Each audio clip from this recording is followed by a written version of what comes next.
Once upon a time, in a city nestled between the red hills of Enugu and the whispering forest that bordered Nsukka, a troubling prophecy stirred the winds. Elders spoke of an omen carved into ancient stone, that a king of great pride would one day cross the boundary between tradition and taboo, plunging his kingdom into darkness. On this particular morning, the sun rose with an unsettling hue, casting long shadows across the palace courtyard as King Obina of Umonoji watched the horizon with a restlessness he could not explain. His people worshipped him, yet he carried a loneliness that had slowly hardened into desperation. The palace walls, carved from ochre stone and decorated with intricate uli symbols, held memories of laughter that no longer echoed through its chambers. Queen Amarachi, his beloved wife, had died in childbirth many years ago, leaving behind a single daughter, Adana, a girl so breathtaking that villagers said the gods must have shaped her with their own hands. As Adana blossomed into womanhood, whispers followed her every step, not only of her beauty but of the eerie prophecy tied to her birth. Still, she remained humble, gentle, and obedient to her father's wishes. Adana often wandered to the edge of the sacred forest where the river Oji sang softly against polished stones. There she found peace away from the palace, unaware that the royal guards followed her from a distance. The forest spirits were said to protect her, though no one spoke aloud why such divine attention seemed necessary. One afternoon, an elderly priestess, Mama Ozoemena, watched her from afar, her eyes narrowing as she murmured, "The time draws near. The king's heart will betray him, and only truth can break what is coming." Inside the throne room, tension simmered as the council of elders debated the future of the kingdom. Trade had slowed, drought threatened the northern farmlands, and foreign clans were testing their borders. Chief Mbionu, the oldest and most respected among them, cleared his throat and said, "My king, Umonoji needs stability. You must consider remarrying." The statement hung in the air like incense smoke. King Obina stiffened, his jaw tightening, for no woman had ever stirred his heart since Amarachi, except one, and she was the woman he could never admit aloud. Later that night, the king wandered the silent palace halls, his feet echoing against marble. He paused outside Adana's chamber, listening to her humming a tune her mother once sang. Something inside him twisted, a longing he did not understand, or pretended not to. He stepped back quickly as guilt surged through him. "What is wrong with me?" he whispered into the darkness, his voice trembling. He did not see the shadowy figure hiding behind a pillar, watching him with growing fear and suspicion. The figure was Nkem, Adana's childhood friend and personal maid, who had noticed the king's stares lingering too long and his questions about Adana becoming too frequent. For months, she had kept quiet, unsure whether her fears were unfounded or dangerous. But tonight confirmed the truth she dreaded. Heart pounding, she rushed to Mama Ozoemena's shrine at the edge of the city, rain soaking her clothes. "Mama, something is wrong with the king," she gasped. The priestess lit a carollading candle and nodded as though expecting this moment. Meanwhile, in her chamber, Adana dreamed restlessly. In her vision, the sky cracked open, spilling red light across the land. She stood at the center of a circle of masked dancers, all chanting her name. A crown appeared in her hands, heavy with diamonds that dripped like blood. She tried to throw it away, but it clung to her palms as though alive. Waking with a jolt, she felt cold sweat on her skin and whispered, "Mother, what is happening to me?" But only silence answered. Just before dawn, King Obina gathered his guards and announced an unexpected journey to the oracle of Arachukwu. The elders were confused. Such journeys were rare and only undertaken during crisis. "My spirit is troubled," he confessed, "and I seek clarity from the gods." His voice carried authority, but beneath it trembled a fear he refused to name. The guards exchanged wary glances, sensing that their king was wrestling with more than political matters. Still, they bowed and prepared for the long trek. As Obina's entourage left the palace, Mama Ozoemena and Nkem stepped from the shadows, watching with unspoken understanding. "The battle has begun," the priestess murmured. "But it is not the one he thinks." Protect the princess, Nkem. The choices of a king can break a kingdom. Nkem swallowed hard, realizing the responsibility now placed upon her shoulders. She knew Adana was innocent, yet she feared the storm spiraling around her was only growing stronger.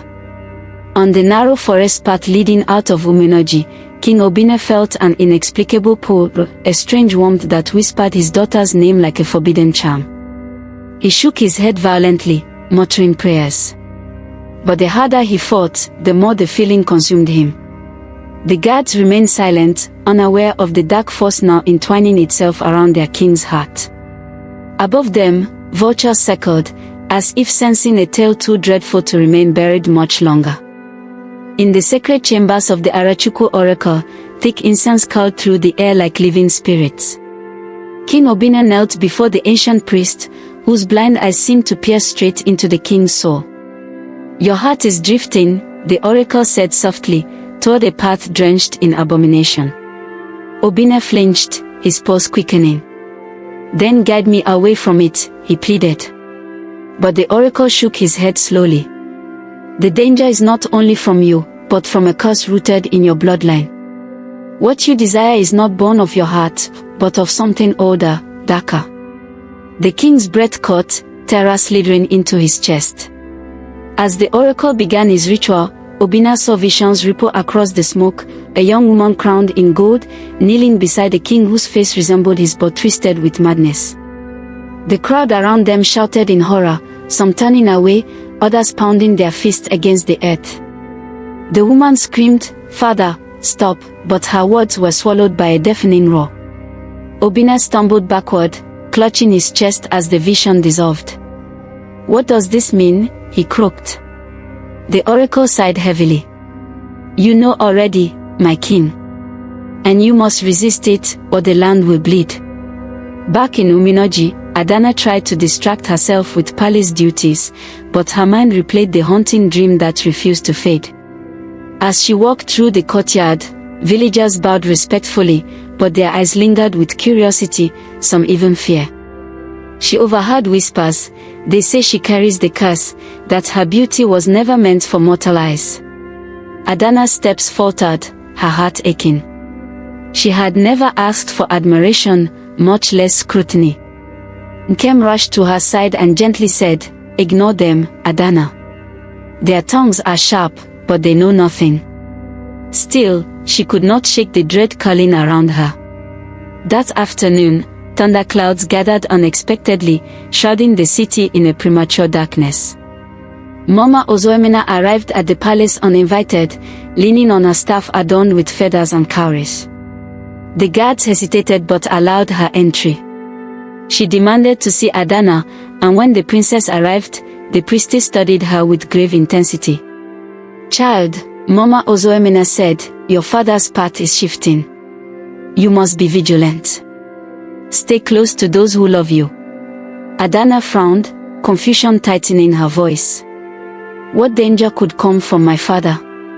The priestess looked away, unable to speak the words she feared would shatter the girl.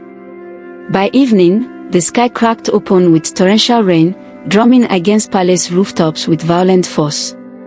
The elders gathered in the council hut, worried by the sudden storm and the king's lengthy absence. Chief Obianuju tapped his walking stick thoughtfully. "There is unrest in the land," he said. "The winds carry warnings." Another elder muttered, "And the people grow uneasy. They speak of omens, of visions, of the princess." A heavy silence fell. None dared question the royal family openly, yet fear gnawed at them all. The council agreed to meet the king upon his return, before rumors ignited rebellion. As King Obina rode back toward Mythology, the storm soaked him to the bone, yet he barely noticed. His mind replayed the oracle's warning like a drumbeat. But with every step closer to the palace, the forbidden longing tightened its grip, twisting reason into something darker. His horse snorted anxiously as if sensing the internal war raging within him. A guard asked, "My king, should we seek shelter?" Obina shook his head, jaw clenched. "No. We ride on." Lightning flashed across his face, revealing eyes clouded by turmoil and something far more unsettling. In the palace, Adana sat by her window, listening to the storm's restless growl. She pressed her palm against the cold glass, whispering, "Father, return safely." Despite her innocence, she sensed an invisible thread tightening between them, something she could not name. Nkem entered quietly, carrying warm palm wine. "You need rest," she urged. But Adana shook her head. "Something is wrong. I can feel it." Her voice trembled, and Nkem's heart dropped. She wished she could tell the princess everything, but she had promised Mama Ozoemena to wait until the danger revealed itself fully. Near midnight, King Obine finally reached the palace gates. The guards bowed, but their expressions shifted upon seeing the king's face illuminated by lightning, wild, strained, unsettling. He dismissed them with an abrupt wave and walked inside, dripping rainwater across the marble floor. Servants scattered, whispering. When he passed a large mirror, he stopped, staring at his reflection. The man staring back looked like him, but with a shadow clinging to his eyes. "I am still in control," Obina muttered, gripping the edge of the mirror until his knuckles whitened. Unaware of his return, Adana wandered toward the main hall, drawn by a strange heaviness in her chest. As she stepped into the dim corridor, she froze. Her father stood ahead, his silhouette framed by flickering torchlight. "Father," she called softly. King Obine turned slowly, his gaze locking onto hers with an intensity that made her shiver. "Adana," he whispered, taking a step toward her. But there was something in his voice, a tremble, a hunger, that made her instinctively step back. The hallway felt suddenly narrower, the air thick with unspoken danger. Before he could move closer, a loud clap of thunder shook the palace. Obina blinked rapidly, as though waking from a trance. "Go to your room," he said hoarsely. "Now." Adana hesitated, fear creeping into her eyes, but she obeyed and hurried away. The king exhaled shakily, pressing his palm against his forehead. He knew what he had nearly done, what the darkness inside him wanted him to do. And he knew tonight was only the beginning of a battle he might already be losing. At dawn, the storm eased, leaving the palace bathed in a dull grey light. King Obina summoned the elders to the throne room, though he himself looked exhausted, as if he had wrestled spirits all night.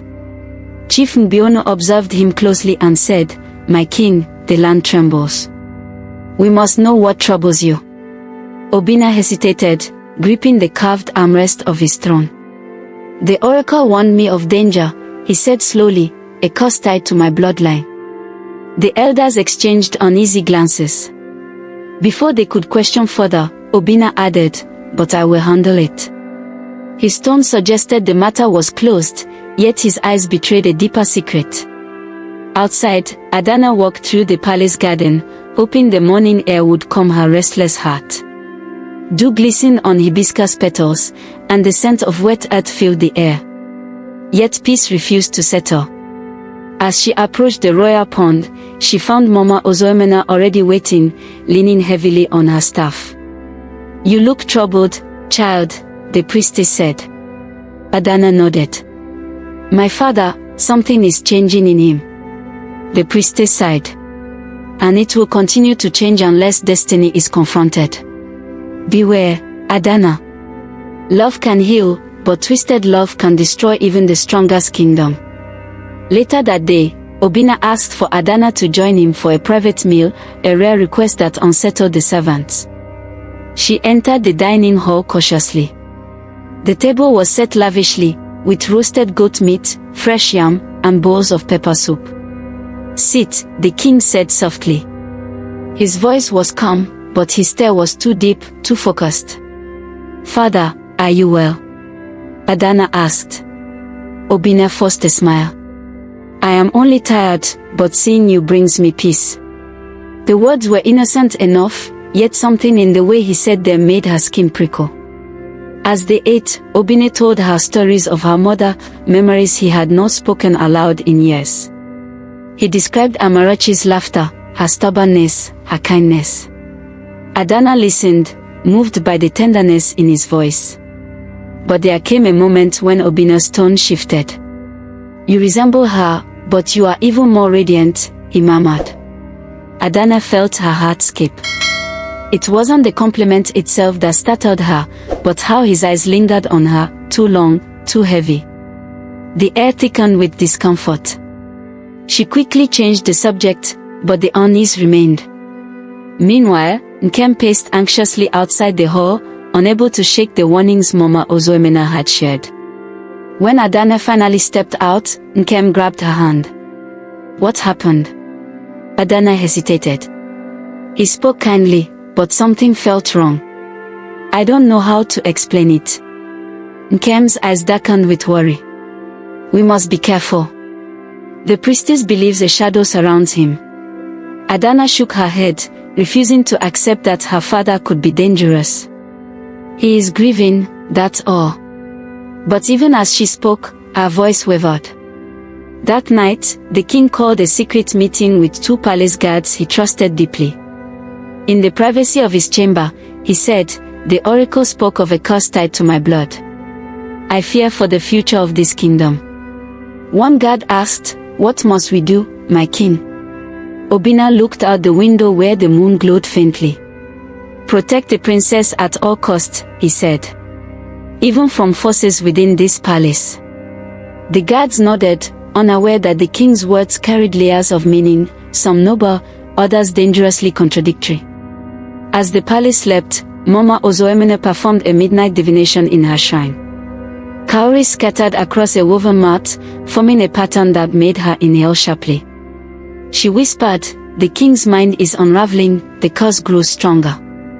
She saw visions of fire, broken crowns, and Adana running through darkness. "Ancestors, guide her," the priestess prayed, fear tightening her aged voice. "For the king is no longer the man he once was." The following morning, disturbing news spread through the marketplace: livestock dying mysteriously, streams drying overnight, children waking with nightmares of a woman screaming in a palace. The villagers whispered about ancestral wrath and forbidden omens. Some blamed the king. Others blamed the princess.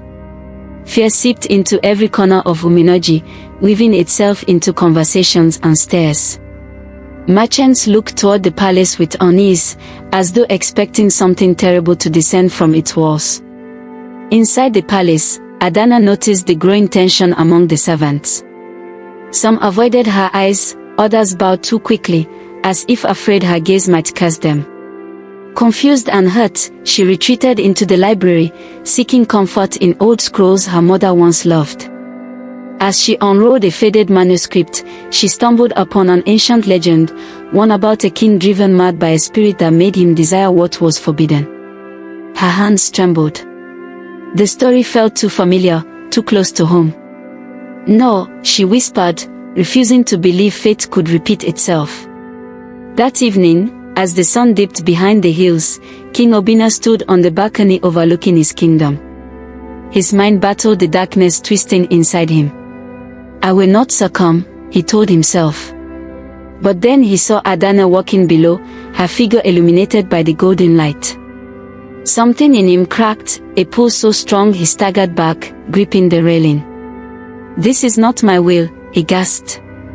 Yet the force persisted, ancient and merciless, whispering to him with a voice older than the kingdom itself. That night, as the moon hovered full and heavy above Mythology, Adana felt an irresistible urge to walk outside. She wrapped her shawl around her shoulders and stepped into the quiet courtyard where fireflies drifted like wandering spirits. She didn't know that King Obina was already standing at the far end, watching her. His breath quickened as she approached the fountain, moonlight outlining her silhouette. "Adana," he murmured under his breath, the name carrying both love and torment. For a moment, he stepped toward her, then stopped, trembling violently. He dragged himself back into the shadows, horrified by the darkness gnawing at his will. Unaware of her father's struggle, Adana knelt beside the fountain, listening to the gentle ripple of water. A strange sadness clung to her chest. "Mother, guide me," she whispered. Her reflection wavered, merging with the moon's glow.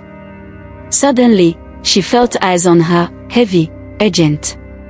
She turned quickly, but saw no one. The night felt alive, whispering warnings in a language she could not understand. Shivering, she rose to return indoors, her heart racing as shadows stretched unnaturally across the courtyard. The next morning, tensions peaked when the council elders arrived unannounced at the palace. Chief Obianuju stepped forward. "My king, troubling rumors spread across the land," he said gravely. "The people fear an unclean spirit surrounds this family." Obianuju stiffened. "Rumors," he snapped. "Lies fueled by ignorance." But another elder shook his head. "The drought worsens. The river shrinks. Children wake screaming your daughter's name." Obianuju's anger cracked. "Leave Adana out of this," he thundered. His outburst startled everyone, confirming their suspicions that something was deeply wrong. After the elders left, Mama Ozoemena sought an audience with the king. When she entered the throne room, Obianuju's eyes darkened. "Priestess," he said coldly, "you've been watching me." Mama Ozoemena nodded calmly. "Because your spirit is fractured. A dark force coils inside you, the same one that haunted your ancestor, King Izudo. He too saw beauty and blood as one." Obianuju flinched as though struck. "I am not him," he whispered. The priestess stepped closer. "Then fight the shadow before it consumes you. Or send your daughter away before the unthinkable happens." Obianuju turned away, refusing to answer. Meanwhile, Nkem begged Adana to leave the palace temporarily. "There is something wrong with your father," she insisted. "Mama Ozoemena believes he is under a curse." Adana shook her head, tears gathering in her eyes. "He is my father. I cannot abandon him." But Nkem grabbed her hands tightly. "You must survive to save him. If you stay, something terrible will happen. I feel it in my bones." Adana's resolve weakened, fear whispering into the space her hope once filled. That evening, as the sky turned amber, Obianuju summoned the entire palace staff. His voice echoed through the halls, "No one is to leave the palace grounds until further notice." The announcement sent shockwaves through servants and guards alike. Nkem exchanged a terrified glance with Adana. This was not a protective order, it was a trap tightening. Adana's breath grew shallow. "He's afraid," she whispered. "Or controlled." The walls of the palace suddenly felt smaller, heavier, closing in on her. Later that night, Obianuju stood before an ancestral shrine hidden deep within the palace. Dust coated its carvings, untouched for years. He lit a single red candle and whispered, "If I am cursed, show me the truth." The flame flickered violently. A rush of cold air swept through the chamber, and a shadowy figure emerged behind him, tall, faceless, ancient. "Your blood is mine," it hissed.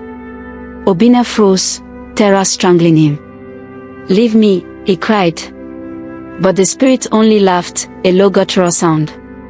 "You will fulfill the desire carved by destiny." As the spirit vanished, Obianuju collapsed to the floor, sobbing. He felt torn between his love for his daughter and the monstrous possession pushing him toward ruin. "I will not harm her," he vowed, shaking. But the vow felt fragile, like a thread stretched too thin.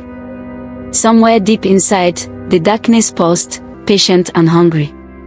Meanwhile, Adana tossed in her bed, overwhelmed by a dream in which the palace walls dripped with blood, and a masked king stretched his hand toward her.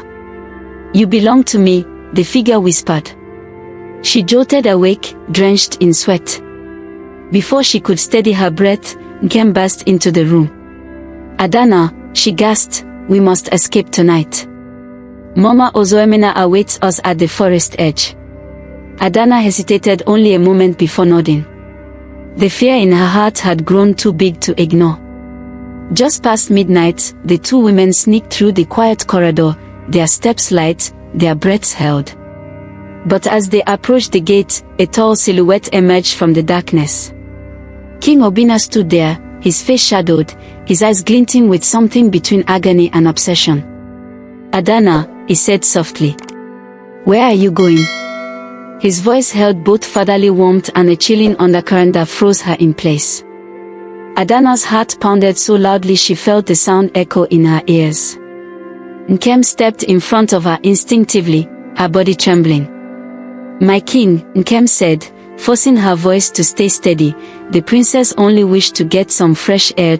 Obina raised a hand, silencing her. His gaze locked onto Adana with an intensity that made her feel naked before him. "Fresh air? At this hour?" he asked quietly. The softness in his tone was more terrifying than anger. Adana took a step back, her voice barely a whisper. "Father, please let us pass."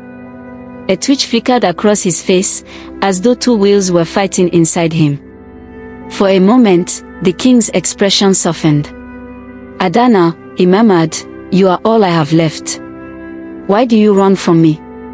The question struck her with unexpected pain. She wanted to tell him the truth, that she feared the darkness swallowing him, but the words refused to form. Before she could respond, Obina stepped forward. Nkem quickly pulled Adana behind her. "Don't touch her," Nkem shouted. Obina's eyes darkened instantly. "You forget your place," he growled. He raised his hand as if to strike Nkem, but froze mid-motion, shaking violently as the internal struggle tore through him. A sudden gust of cold wind swept through the courtyard, extinguishing several of the torches. Obina staggered backward, clutching his head. "Leave, go back to your room," he roared, his voice layered with something inhuman. Adana felt a surge of pity and terror collide inside her. "Father, you're hurting," she cried. "Let me help you." But Obina screamed, "No. Stay away from me." His knees buckled, and he fell to the ground. Taking advantage of the moment, Nkem grabbed Adana's wrist and whispered urgently, "Run." They fled into the shadows before the king could regain control. The two dashed through the palace gardens and toward the back gate, breathing heavily. Leaves whipped against their faces as they pushed through overgrown paths. "He's not himself," Adana gasped. Nkem shook her head. "It's worse than that. The spirit inside him wants you." Adana felt her stomach twist. "Why me?" she whispered. "Why would any spirit want this?" Nkem hesitated. "Mama Ozoemena believes it's tied to your birth, that you carry a light strong enough to bind or break ancient forces." Adana's steps faltered. She had never felt powerful, only threatened. Just as they neared the gate, a group of palace guards appeared, blocking the exit. "Princess," the captain said, "the king ordered that no one leaves." Nkem cursed under her breath. Adana stepped forward, her voice steady despite her trembling hands. "My father is not well," she pleaded. "Let us pass. It may save his life, and yours too." The guards exchanged tense glances. Some looked sympathetic, others terrified of disobeying the king. The captain shook his head. "Forgive us. We cannot." Nkem pulled Adana back, whispering, "We'll find another way."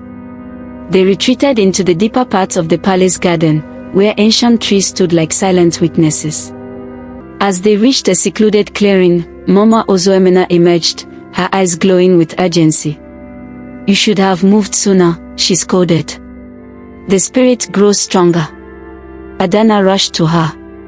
"Please, Mama, what is happening to him?" The priestess gripped her shoulders. "Your father is being consumed by the spirit of Izudo, the king who once tried to marry his own daughter to gain immortality. He failed, and his spirit has wandered, waiting for another royal bloodline to corrupt." Adana's breath caught. "But my father loves me. He would never," Mama Ozoemena cut her off gently. "Love is no match for an ancestral curse.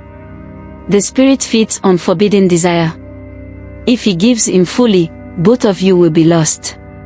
Nkem shuddered. "Then what do we do?" The priestess looked toward the palace. "At dawn, we must perform a ritual to separate the spirit from the king.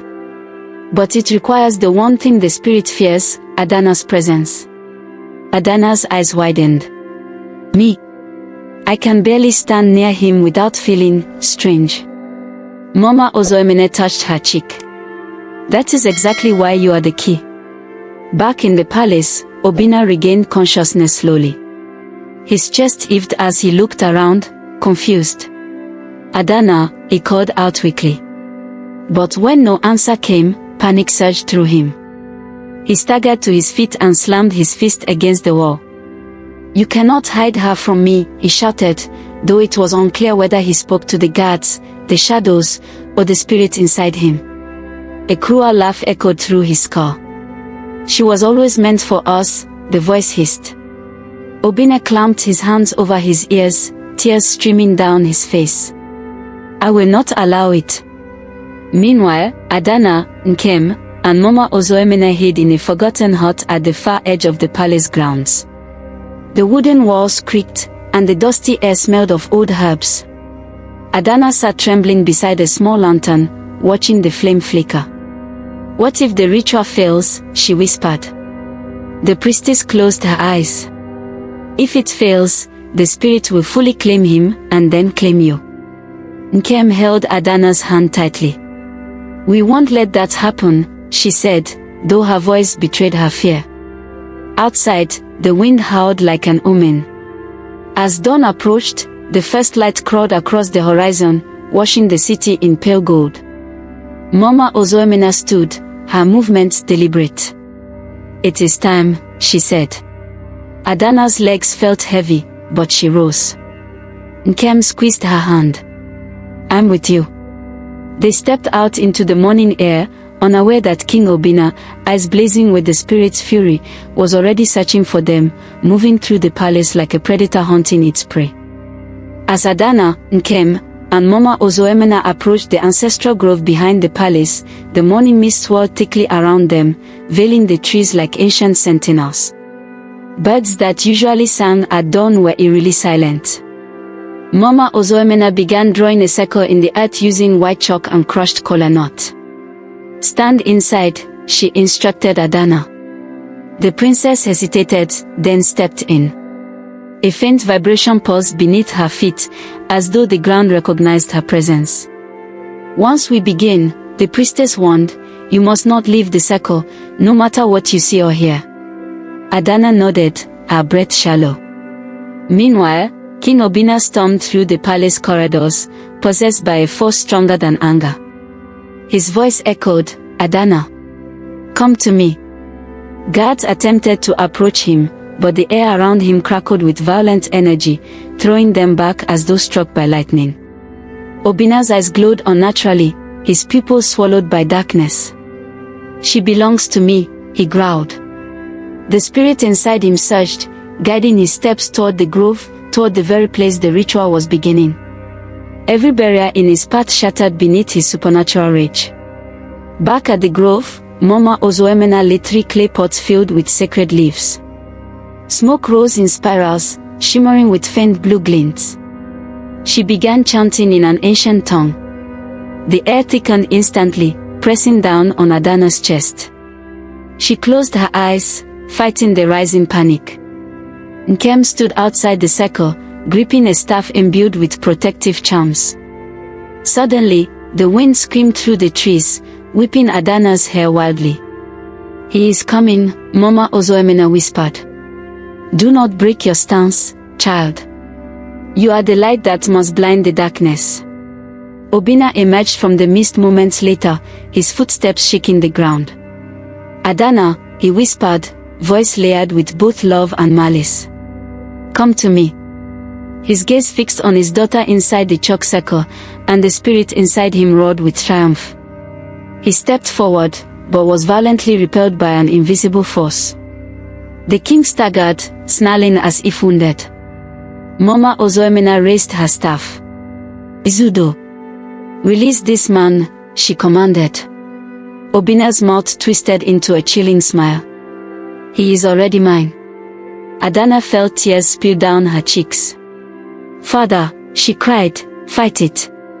I'm here. Her voice wavered, but her presence sparked something. For just a moment, Obina's eyes flickered with clarity. "Adana," he murmured, trembling. "I'm sorry," but the spirit seized him again, twisting his body with violent convulsions. Mama Ozoemena intensified her chant, her voice thundering through the grove. The ritual circle glowed, bathing Adana in blinding white light. The spirit howled in fury, clawing for control.